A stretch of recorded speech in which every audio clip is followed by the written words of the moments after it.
ज्यादातर लोगों ने भगवान राम, सीता, राम की वनवास, राम रावण की युद्ध, हनुमान द्वारा लंका दहन समेत रामायण की पात्रों और घटनाओं से जुड़ी न जाने कितनी कहानियां सुनी होंगी, लेकिन शायद ही कोई रामायण के अहम पात्र मंदोदरी के बारे में ज्यादा जानता होगा। वास्तव में रामायण में मंदोदरी का परिचय केवल रावण की पत्नी के रूप में नहीं, बल्कि एक कर्तव्यपरायण और धर्म के रास्ते पर चलने वाली स्त्री के तौर पर किया गया है।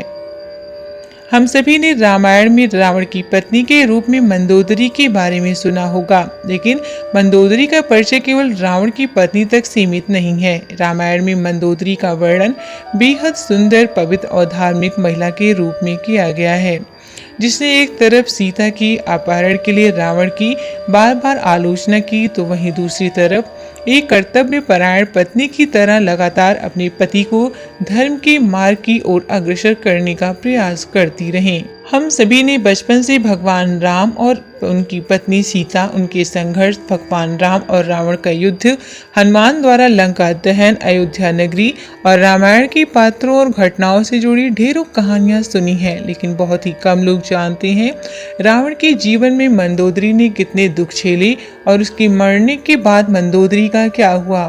किंवदंतियों में बताई गई एक कथा के अनुसार मथुरा ने एक बार कैलाश पर्वत की यात्रा की थी।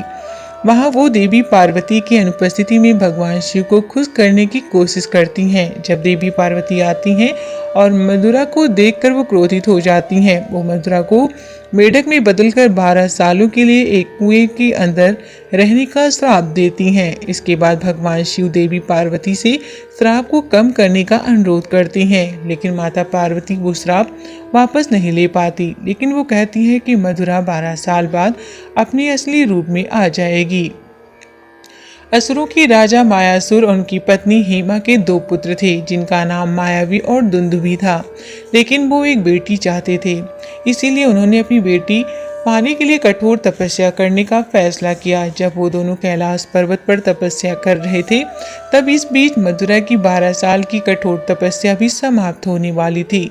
जैसे ही मथुरा की तपस्या पूरी हुई, वो अपने मूल रूप में वापस आ गई और मदद के लिए चिल्लाने लगी। मायासुर और हेमा जो पास में तपस्या कर रहे थे, उन्होंने मथुरा की मदद की पुकार सुनी और तुरंत उस कुएं से बाहर निकाल लिया। बाद में उन्होंने मथुरा को अपनी बेटी बना लिया और उनका नाम बदलकर मंदोदरी रख दिया।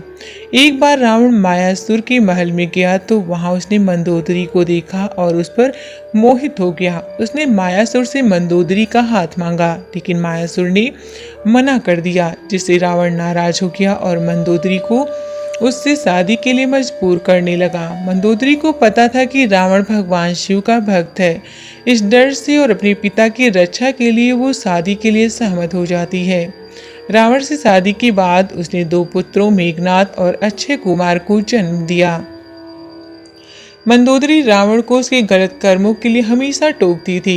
ये जानकर कि रावण अपनी विनाश के मार्ग पर जा रहा था, मंदोदरी उसे लगातार धर्म के मार्ग लाने का प्रयास करती रही।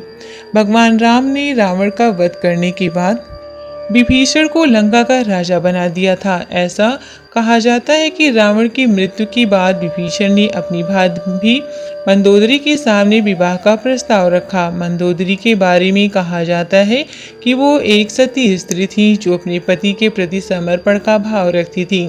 इसीलिए रावण की मृत्यु के बाद मंदोदरी ने विभीषण से विवाह का प्रस्ताव ठुकरा दिया, लेकिन कुछ समय बाद उन्होंने विभीषण से विवाह स्वीकार कर लिया था।